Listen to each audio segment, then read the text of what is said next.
Dear friends, welcome to yet another installment of Strategic Power. In this video, we will address the recent Russian attacks against Ukraine, including an incident where a Russian missile violated Polish airspace, raising tensions with NATO. We will also discuss the pressure from the United States for Ukraine to suspend its attacks on Russian energy infrastructure. But can this escalation of violence lead to a direct confrontation between Russia and NATO? Watch until the end to find out more details.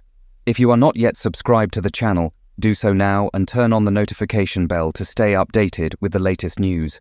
Russia and Ukraine have been involved in a series of deadly airstrikes against each other. Sunday's attacks came a day after Russian militias had captured the Ukrainian city of Ivankiv, west of Bucha, a city that will go down in the history of wars as one of the bloodiest and most prolonged of all time. Ukraine was under a nationwide air alert, warning of the launch of cruise missiles by Russian Tu-95 strategic bombers flying near the country's borders. In the third attack before dawn on Sunday, Russia launched a barrage of clustered missiles against the capital Kyiv, targeting energy facilities such as underground gas storage sites. Meanwhile, Ukrainian authorities were forced to impose ongoing power cuts to deal with deficiencies and overloads on the power grid. President Volodymyr Zelensky reported that efforts to restore power supply were underway in several regions, highlighting the greatest difficulties in Kharkiv, Ukraine's second largest city in the north. Lviv, the largest city on Ukraine's western flank, was the hardest hit by the recent wave of Russian missile strikes and launches over the past weekend. The city's mayor, Andriy Sadovyi, reported that nearly 20 missiles and 7 Iranian-made Shahid drones were fired at the region, targeting critical facilities and infrastructure. This recent attack could be considered just one more among the many that have occurred over the 2 years of war. However, the fact that Lviv is located just 60 kilometers from the nearest border with Poland, a NATO member country since 1999, adds a critical dimension. The proximity between the parties means that any miscalculation could quickly escalate tensions between NATO and Russia, especially in this new phase of the conflict, in which Russia officially declared, through its Kremlin spokesman, a state of war against Ukraine, a measure that had so far been avoided, with Moscow treating the conflict as a special military operation. This time, it seems that Sunday's Russian missile bombardment on March 26th resulted from a significant miscalculation. Russia violated Polish airspace with a cruise missile that entered the airspace near the city of Przemysl, remaining there for 36 seconds.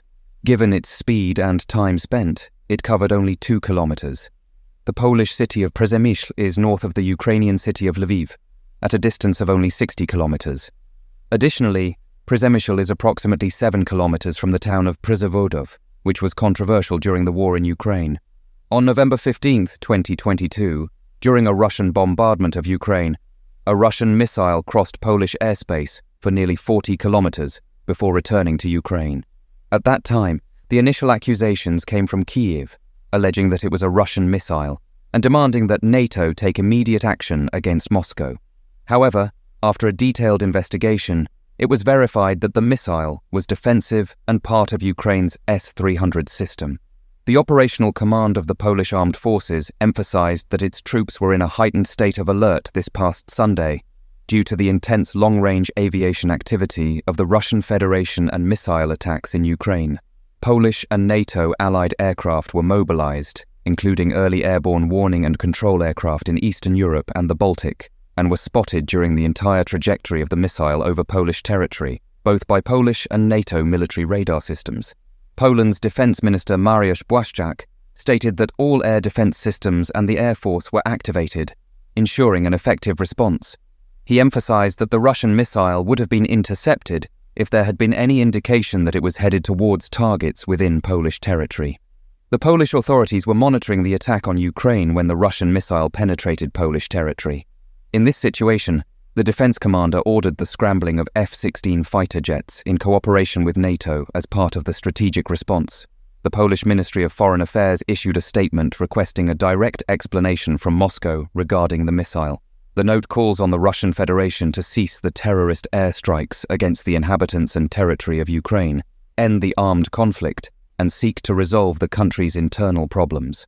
Ukrainian authorities reported that Russia launched 3 missile attacks in the last 4 days, in retaliation for the recent attacks on refineries and energy facilities inside Russian territory by Ukraine. These attacks resulted in an increase in oil prices, with potential inflationary implications for food and fuel in influential countries like the United States, France, and the United Kingdom, potentially affecting the popularity of their leaders. The United States pressured Ukraine to suspend attacks and the use of drones against Russian energy facilities, concerned about potential large-scale retaliation and an increase in global oil prices. In recent months, Kyiv has intensified its attacks on Russian energy infrastructure, striking several oil refineries on multiple occasions, causing financial losses to the Kremlin, which still maintains its oil and gas trade activities despite sanctions.